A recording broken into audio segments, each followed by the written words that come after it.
Solubility. So what is solubility and its applications we are going to study.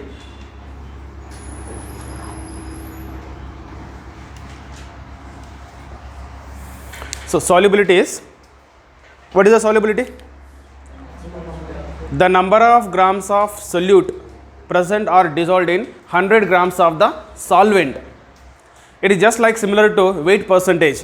What is the weight percentage? W by W equal to, it is a mass of the solute, right? Mass of the solute divided by mass of solution or solvent, mass of solution into 100, right? Mass of the solute by mass of the solution into 100, this is a weight percentage or mass percentage. But what is the solubility? Solubility is, it is similar to weight percent, mass percent, but difference is mass of the solute divided by mass of the solvent, not solution. So therefore solubility is mass of solute divided by mass of solvent into 100. Then how do you define solubility? So solubility can be defined as, it is the number of grams of solute, right? The number of grams of the solute present or dissolved in 100 grams of the solvent is called solubility, right? The number of grams of the solute present in or dissolved in 100 grams of the solvent. So it is called solubility, right? Generally, solubility is a physical as well as chemical process. Solubility may be a physical process, solubility may be a even chemical process also. For example, let us take NaCl dissolved in water. NaCl completely dissolved in water, right? So we will get aqueous NaCl, right? So therefore NaCl dissolved in water, it gives aqueous NaCl. It is a physical process. There is no chemical reaction takes place between the Na plus ion and water, Cl minus and water. It is just a physical process. Whereas zinc dissolved in water, zinc metal dissolved in HCl, not water, hydrochloric acid or sulfuric acid, it forms ZnCl2 and plus H2 gas. This is a chemical process because zinc dissolved hydrochloric acid which liberated the hydrogen gas. So therefore solubility may be a physical process, it may be a chemical process, but in this topic we are going to study only physical process, we don't study about chemical process. Solubility is a physical process, such example only we are going to study. Next, so in our syllabus we have again two solubilities. One, solubility of solid in liquid, that means how solids soluble in liquid. So second one is solubility of the gases in liquid. So let us study first solubility of solids in liquid. It means how solids are soluble in liquid and what is the process, right? See, generally we all know that polar solute soluble in polar solvent and non-polar solute soluble in non-polar solvent. So we know that polar solute, can you tell me what are the polar solutes? Like NaCl, right?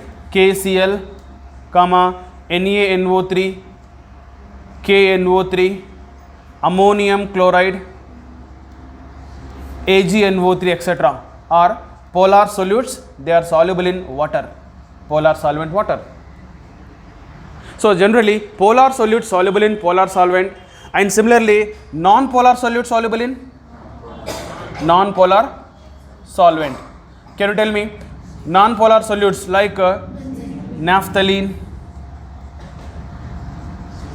anthracene, that is benzene non-solvent, anthracene, etc. They are soluble in benzene. They are soluble in benzene or carbon tetrachloride or CS2, etc. are non-polar solvent. Therefore non-polar solute soluble in non-polar solvent. So therefore we use like dissolved like, yes or no? Polar solute soluble in polar solvent, non-polar solute soluble in non-polar solvent. That means like, dissolve, like, isn't it? It is like, dissolve, like. Okay, but is it 100% truth? Is it all polar solute soluble in all polar solvent, or all non-polar solute soluble in all non-polar solvent? No, there are again many exceptions. So it means, but actually the solubility of the ionic compound, ionic solids, the solubility of ionic solid or ionic compound depends on two factors. One is a lattice energy, second one is hydration energy, right? For example, let us take NaCl. NaCl soluble in water, because NaCl is a NaCl is a ionic compound, right? Even you can take barium sulfate. Barium sulfate also ionic nature. Is it soluble in water? No. It means, is it all polar solute soluble in all polar solvent? No. Then what is the reason? Then again, what is the concept? It means the solubility of the ionic compounds, particularly solubility of ionic compounds depends on two factors. One, lattice energy, and second one is hydration energy. If any ionic compound having hydration energy is greater than lattice energy, that is soluble. It means for the solubility, what is the condition?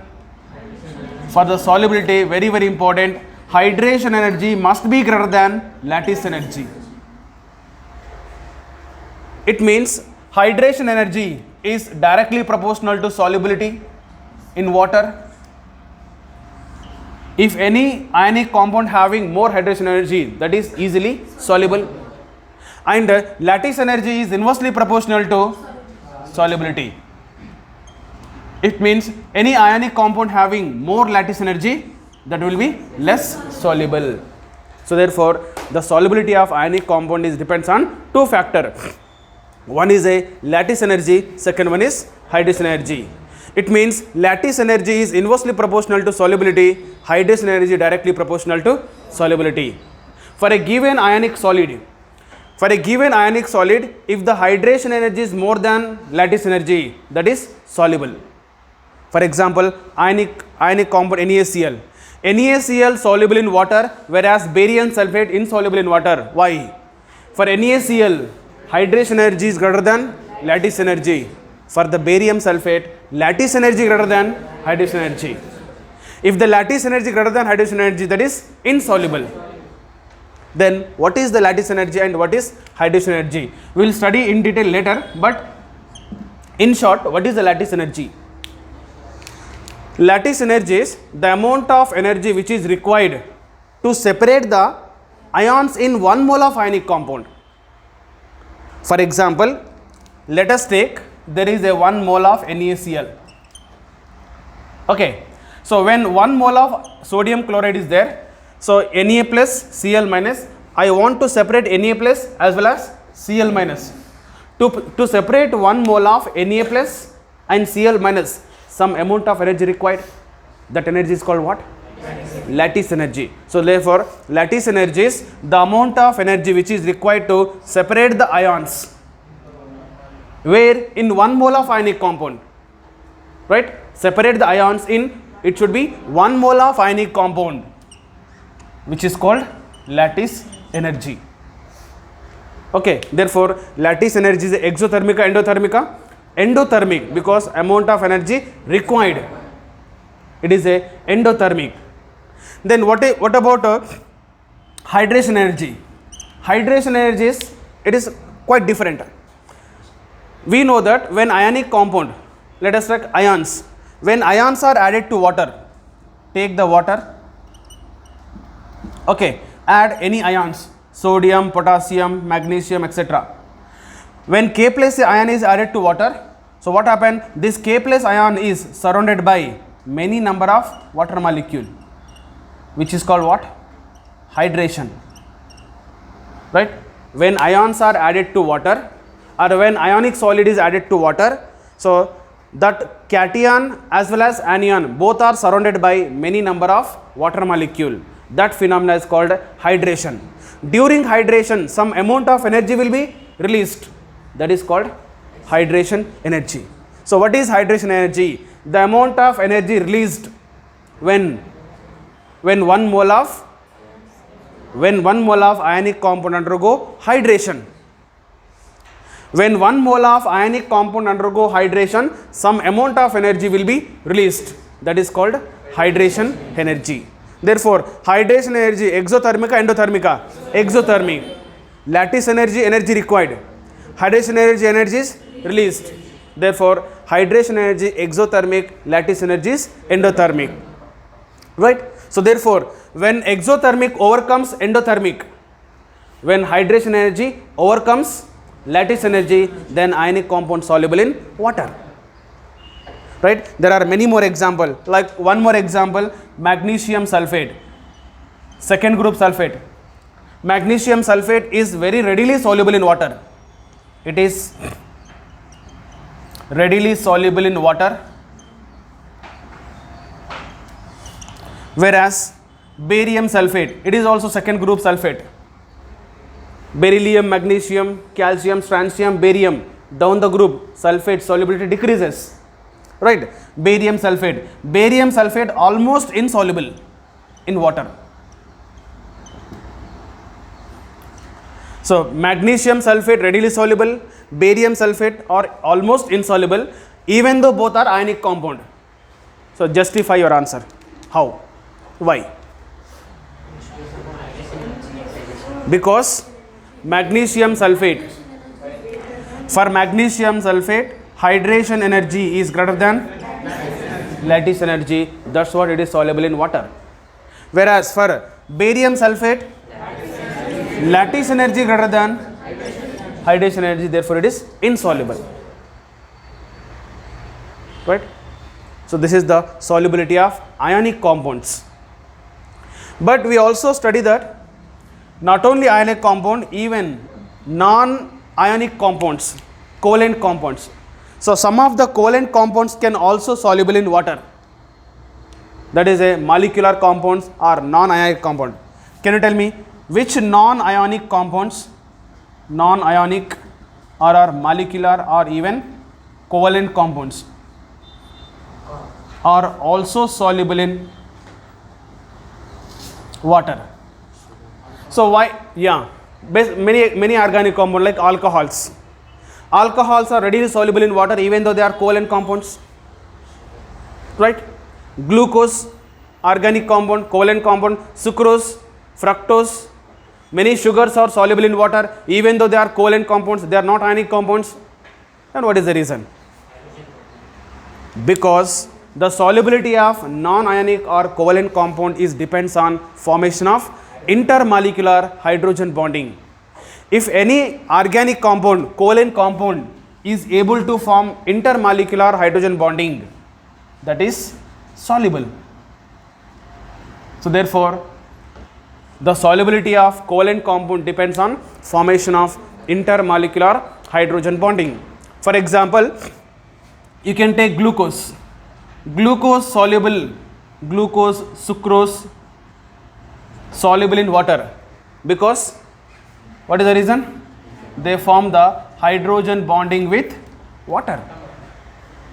So due to formation of intermolecular hydrogen bonding, they are soluble in water. So that means the solubility of ionic compound depends on lattice energy and hydration energy, and the solubility of covalent compound depends on formation of intermolecular hydrogen bonding. Now can you say that like dissolved like it is universal truth? No. It is general statement, not universal truth. Right? It is not applicable for all ionic compound, not applicable for even all covalent compound also. But the actual solubility depends on this. Next, even we study in chemical equilibrium, KSP. Do you remember what is the KSP? Solubility product. The relative solubility of ionic compounds also depends on solubility product, KSP. So therefore, that is KSP. If any ionic compound has more KSP, that's supposed to have more solubility. That will have more solubility. Therefore, Ksp directly proportional to solubility. In question they will give the Ksp value of 2,3 salt. Which of the following is more soluble? So more Ksp, more solubility. So same example you can take magnesium sulfate, barium sulfate. Tell me, among magnesium sulfate, barium sulfate, which of the following salt has more solubility product? So the solubility product Ksp of magnesium sulfate is greater than barium sulfate. Even though both are ionic compounds, so therefore solubility depends on solubility product. More solubility product, more solubility. Okay. Take down here. Okay. Now let us say when solid solute is added to liquid solvent, how this is soluble and why this is soluble. Can you tell me example for solid solute is soluble in liquid solvent? Sugar in water, or can you take sodium chloride is a solid which is soluble in water. So NaCl soluble in water. So this example can be taken as solid solute is soluble or dissolved in liquid solvent. Okay, fine. For example, let us take a beaker. So this beaker containing water. Okay. Now to this water, let us add a sodium chloride or any solid solute. Now come on, tell me. When a solid solute is added to liquid solvent, what happens? These solid particles, right? Solid solute particle enter into the solution, no? They enter into the solution. They enter into the solution and the concentration of solution is increases. So this process is called what? Dissolution.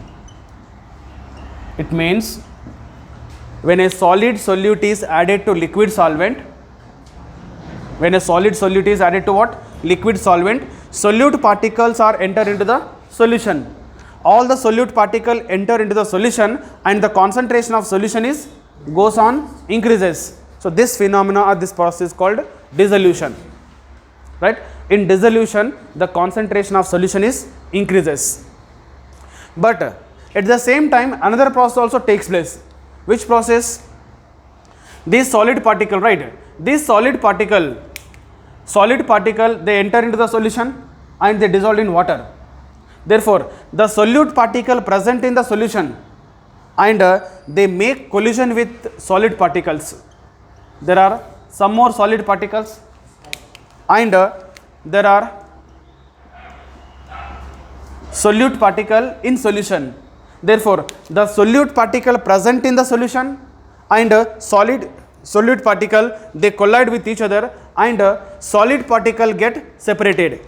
By this process, solid particles get separated. Now this phenomenon is called what? Crystallization. So due to crystallization, what happens? The concentration of solution is decreases.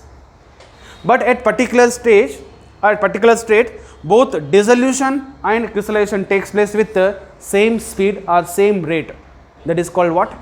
Equilibrium. So at equilibrium, the rate of dissolution is equals to rate of crystallization. So what is the meaning of this? Rate of dissolution. So whatever the solute is dissolving, the same solute or same amount of solute can also get separate. So therefore, the concentration of solution remains constant. Concentration of solution does not going to be changed. At which position? At equilibrium. Okay. So therefore, at equilibrium, the rate of dissolution equal to rate of crystallization. Okay. Next. Now based on solubility, there are solution again classified into two types. One is a unsaturated and a saturated. So what are the saturated solution? So saturated solution is, saturated, the solution in which no more solute can be dissolved, right? You just imagine if the rate of dissolution equal to rate of crystallization, rate of dissolution is equals to rate of crystallization. That is called equilibrium. So at equilibrium, if you add some more solute like NaCl, can it NaCl dissolve in water? No. Now that state is called what? Saturation. Therefore, saturated solution is the solution in which no more solute can be dissolved at given temperature. Again, you should not change the temperature. At given temperature, that is called a saturated solution. Then what is the unsaturated solution? Unsaturated solution is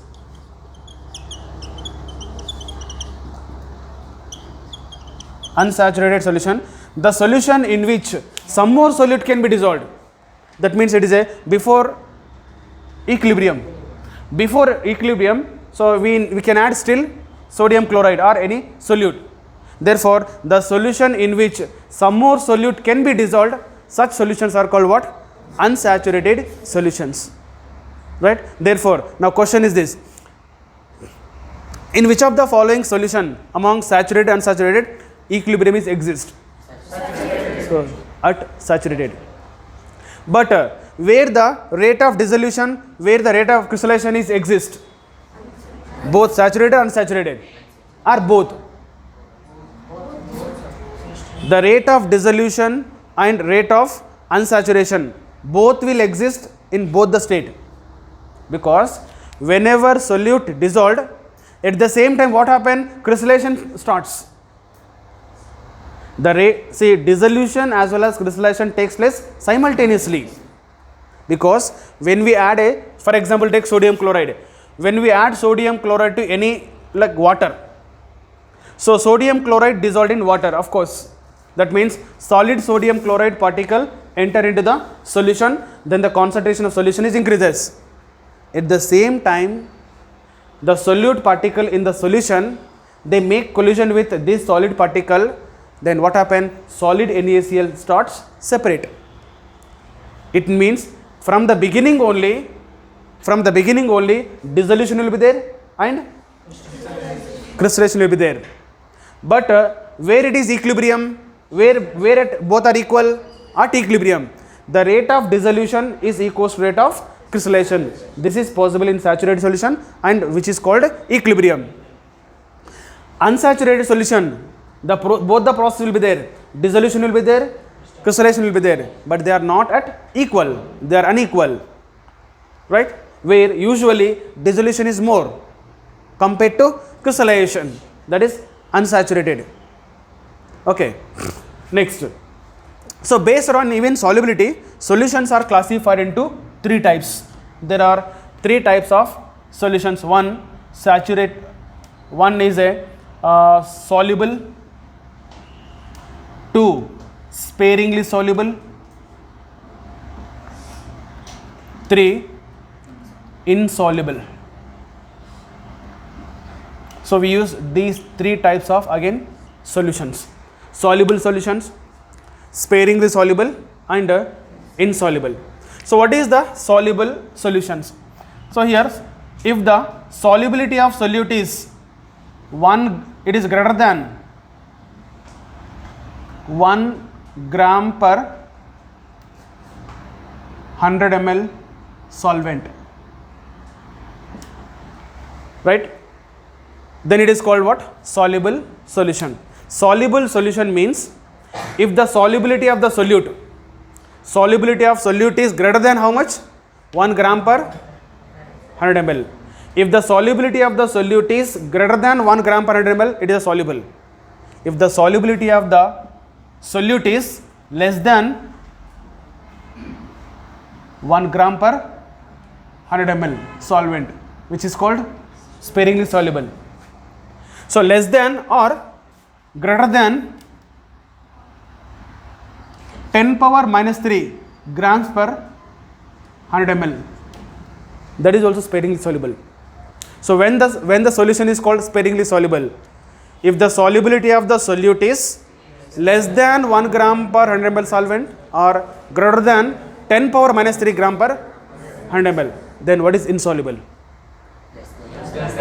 It is less than, yes. So if the solubility of the solute is, it is less than 10 power minus 3 grams per 100 ml solvent. So therefore, in solution, these three terms also we used very commonly: soluble solution, sparingly soluble, insoluble. When it is called soluble, so it is called soluble if the solute solubility, how much? The solubility of the solute is greater than 1 gram per 100 ml. If the solubility of the solute is less than 1 gram per 100 ml or greater than 10 power minus 3 gram per 100 ml, that is sparingly. If it is insoluble, the solubility of the solute must be less than 10 power minus 3 grams per 100 ml. That is called insoluble solution. Right? Next is factors affecting on solubility of solid in liquid. Factors affecting on solubility of solid in liquid.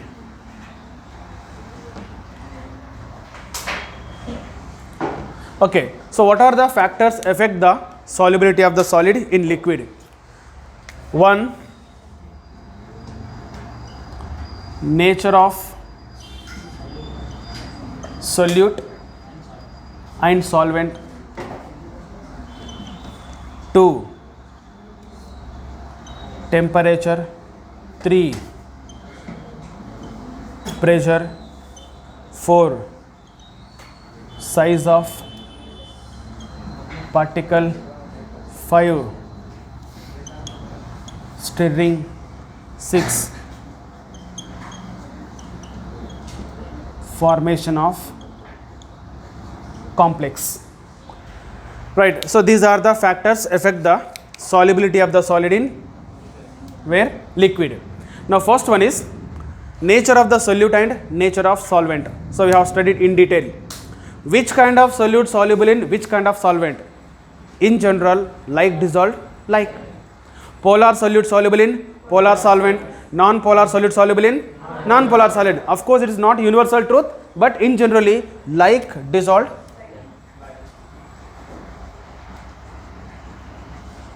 like dissolved, like. So polar solute soluble in polar solvent, non-polar solute soluble in non-polar solvent. Next is temperature. It is very important. So what is the effect of temperature on solubility of the solid in liquid? So usually, yeah, directly proportional. Is it directly proportional all the cases? No. There are again two type of solids. There are some solids. The solids like in general sodium chloride, potassium chloride, KNO3, NaNO3, ammonium chloride, many more, etc. The solubility of these solid in liquid, particularly water, is a endothermic process. That means when these solids are dissolved in water, soluble in water, that is a endothermic. So what is the meaning of endothermic? They require energy, they take heat energy, right? Therefore these kind of solubility of the solid in liquid is a endothermic process. For endothermic process, we know that delta solution H is equals to positive. So that is delta solution H is less than 0, greater than 0? Greater than 0, because it is a positive. Okay, that means as the temperature increases, the solubility of this solid is increases, because endothermic, no, right? For endothermic process, so when temperature increases, the solubility is increases. For example, NaCl. Take NaCl, add in water. Okay, it dissolved. Add some more NaCl, it dissolved. Add another, some more NaCl, it may not dissolve. Then heat it, it dissolved. If you go on heat it, it dissolved. Like that means you will get a super saturated solution. But it dissolved. That means it is a endothermic process. So therefore, the solubility of these solids in water is a endothermic process, because it is a delta solution H is positive, less than 0. Then how this is? For example, you can take like this. Take NaCl, it is a solid. Then add water. It become what? NaCl is aqueous medium. Then delta H is negative or positive? Positive. Right? That means solute plus solvent, which gives rise to what? Solution. Is it endothermic or exothermic? It is endothermic in these two cases, in these solid cases. But there are some more solids, particularly lithium sulfate, important, comma, cerium sulfate, Ce2SO4 trice, SO4 trice, cerium sulfate, even lithium carbonate, comma, sodium carbonate, H2O, hydrated. Then the solubility of these solids in liquid is in water is which process? This is a exothermic process. It means the solubility of this solid is decreases with increasing temperature. That means heat energy will be released. Even you can do a small experiment. Take the water, add lithium sulfate, cerium sulfate. You stir it. You can find the heating the glass vessel. Glass vessel become slightly start heating. It is because of releasing heat energy. It is a exothermic process.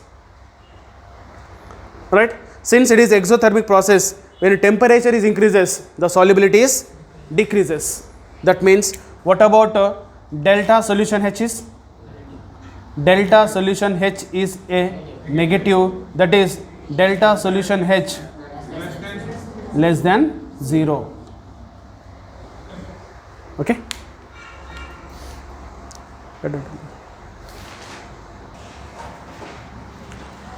Right, factors affecting on solubility of the solid liquid. So there are 6 factors. First factor, so already we have studied. What is the first factor? Nature of solid liquid. So how does which solid can soluble in which solvent? So it is a polar solute soluble in polar solvent, non-polar solute soluble in non-polar solvent. So in generally like, dissolve, like. Okay, there are many exceptions, but even though there is general statement. Next is temperature. So this is also completed, and here this is only important. Temperature, very very important. So temperature, there are 2 effects. There are some solids like NaCl, KCl, etc. Their solubility is increases with increasing temperature because dissolution is a endothermic in their case. But particularly cerium salt, even lithium salt. So lithium sulfate, cerium sulfate, lithium carbonate, cerium carbonate, etc. Their solubility is decreases with increasing temperature because their dissolution is a exothermic. So that is also finished. Next is third one is what is the effect of pressure. Then the solubility of the solid in liquid, is there any effect of pressure? Usually where the pressure affects? In case of gases, in case of gaseous solids, gaseous solute or gaseous solvent. So here both solute and solvent are liquid and what, tell me? Solute is a solid, solvent is a liquid. Among solute and solvent there is a no gas. It means there is no effect of pressure in these kind of solutions. Pressure has no effect. That's what. So it has no effect. Next is particle size. So usually the solubility of the solid is also depends on particle size. So here generally solubility is inversely proportional to particle size. The solid here generally the solid solute particle having smaller size, which are easily solvated and easily soluble, right? So that means the solubility, usually the solubility of the any ionic compound is depends on solvation. What is the solvation or what is the hydration? So for example, when Na plus or NaCl is added to water, Na plus ion and Cl minus ion will be there. First Na plus ion, Cl minus ion, they get separated. Okay, that means that is a work of a property of water. What happen, you know, when NaCl is added to water, water has highest dielectric constant, that is AT. This is we will study in chemical bonding in detail, but remember, water has highest dielectric constant. What is the dielectric constant? Dielectric constant of solvent is, it is a measure of property which makes separate the cation anion. It means water can separate Na plus, it can separate Cl minus. If any solvent has more dielectric constant, it has more property to separate Na plus, Cl minus. That's what water can separate very easily cation anions. That is we called ionization. Therefore, when NaCl is added to water, this water can make the separation Na plus, Cl minus. After separation, what happen? This Na plus gets surrounded by many number of water molecule surrounding it. Not one, two, it's many number in many layer also. Not even single layer, many layer. Similarly, Cl minus ion also gets surrounded by many number of water molecule. This is called hydration or solvation. Okay. Now the solubility depends on hydration also. Suppose take lithium, sodium, potassium, rubidium, cesium. What happened down the group? Atomic size is increases. So which one has least atomic size? Lithium. It means lithium can attract many number of water molecule, not only one layer, in many layer. Yes. Therefore, its hydration energy is more and more. Whereas in case of cesium already in bigger size, larger in size, its nucleus force of attraction on valence shell is less. That's what cesium cannot attract many water molecule. It attract one, like some water molecule surround it, but not in many layer. That means, so as the size increases, what happen? Hydration decreases, right? Hydration decreases, hydration energy decreases, solubility decreases. Now here are same. Now tell me, solubility is inversely proportional to particle size, because as the particle size is increases, their hydration energy decreases, hydration decreases, solubility decreases.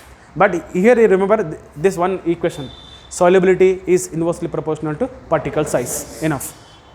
Next is stirring. This is general phenomena, right? Usually the solubility of the solute in liquid increases with increasing stirring. Yes or no? When you make what is it, juice or sugar syrup, usually while adding sugar or while adding sodium chloride, we stir it either with a glass rod or spoon. Why? Even the person who doesn't know chemistry also, they take a spoon and stir, isn't it? Sugar kadime agide andre coffee alli sugar haki ara kai hakidara spoon bittu finger haki madala alva, right? Okay, even purpose is what? Stirring is nothing but we need to mix the solute. We should bring the solute in contact with solvent. Then tell me, when the solute can dissolve in solvent, the solute particle should contact with the solvent. Hodalva? When solute comes in contact with solvent, then only they mix. The purpose of stirring is that only. We should bring solute to solvent so that it is soluble. Therefore, stirring also increases the solubility. Finally, formation of complex. This is we study in complex compound. See, there are some solids are soluble because of formation of complex. For example, AgCl, silver chloride, it is actually white PPT. Okay, silver chloride white PPT, silver bromide is a pale yellow PPT, silver iodide is a dark yellow PPT. Forgot. This is a white PPT. Fine. This white PPT is soluble in ammonium hydroxide. In organic chemistry we will study this. Tell me. Silver chloride is soluble in, it is a aqueous ammonium hydroxide. Why? Because Ag plus ammonia, it form AgNH3 twice. It is a complex compound and Cl. Due to formation of this complex compound, AgCl soluble in aqueous NaOH. Like that, there are some ionic compounds soluble some solvent or particular solvent because they form complex compounds. Okay. So this is very rare cases. So, but these are the factors affecting on solubility of solid in liquid. Okay. Write down.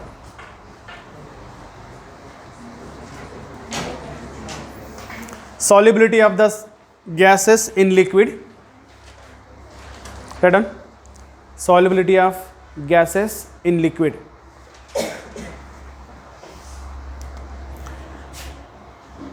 Listen, here many gases are soluble in liquid, particularly water. They form homogeneous mixture.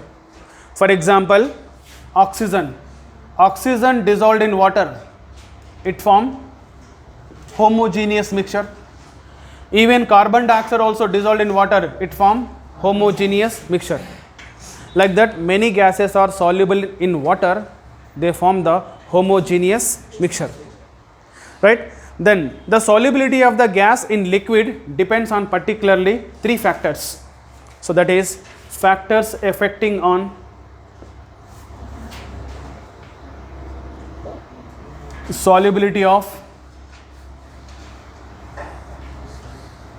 gas in liquid.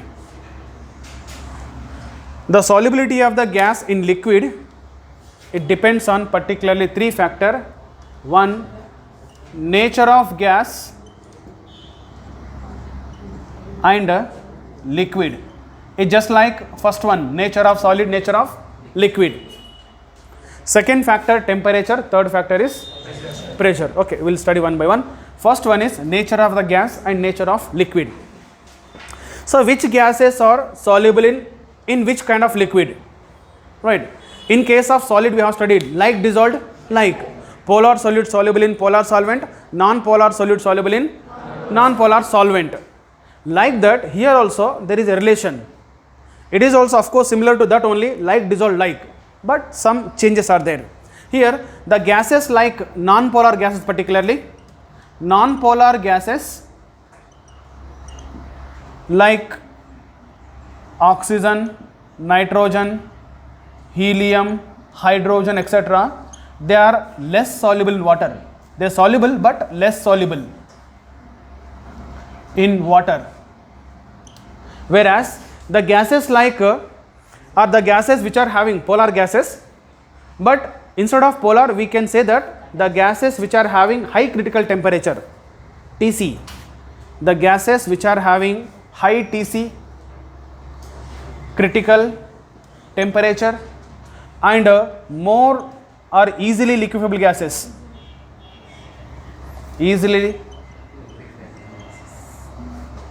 liquefiable gases like carbon dioxide, ammonia, SO2, HCl, etc.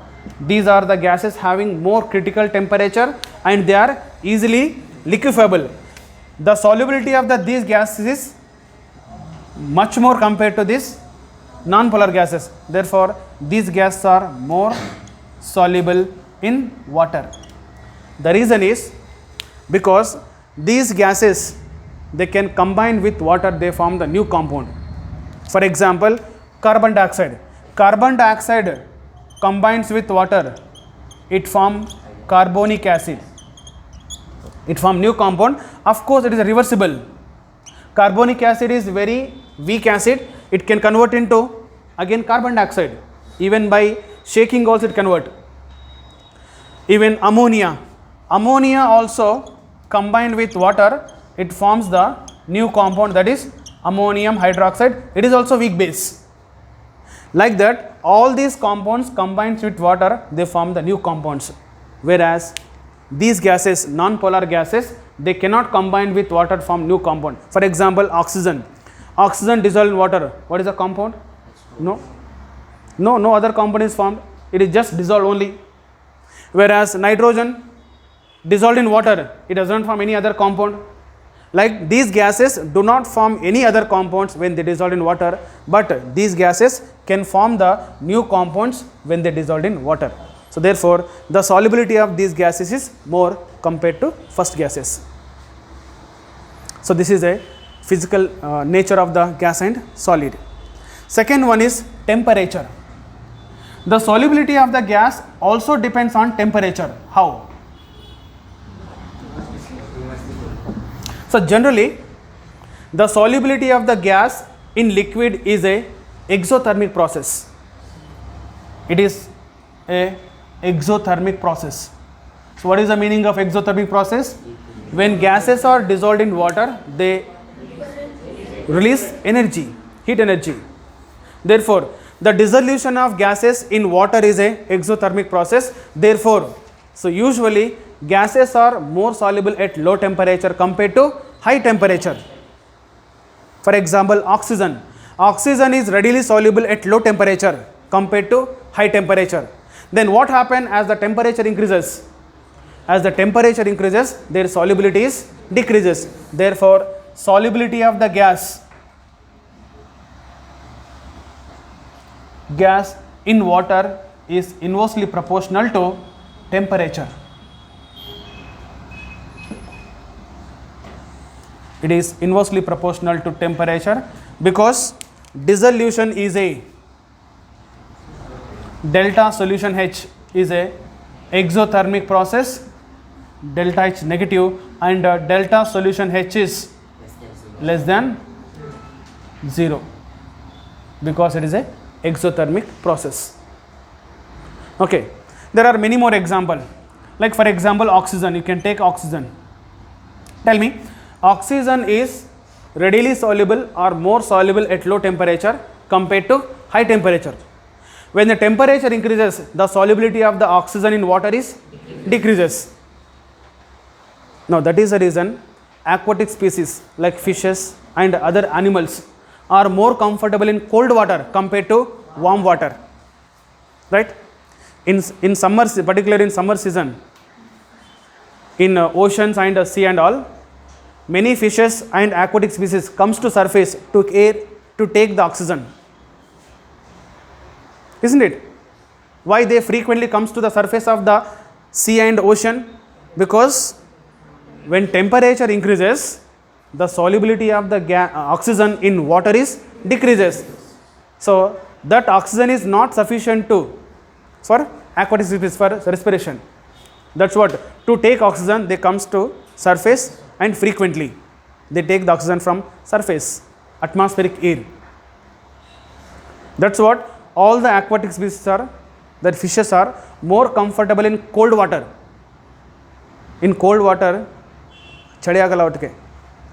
they do not feel cold. They feel comfortable, even though cold is comfortable. Why? Because availability of oxygen is more, right? When the temperature decreases, so what happens? The solubility of oxygen is more and more increases. That's what they feel comfortable in cold water compared to warm water. Right? So that is nothing but, so dissolution of oxygen is a which process? Exothermic process.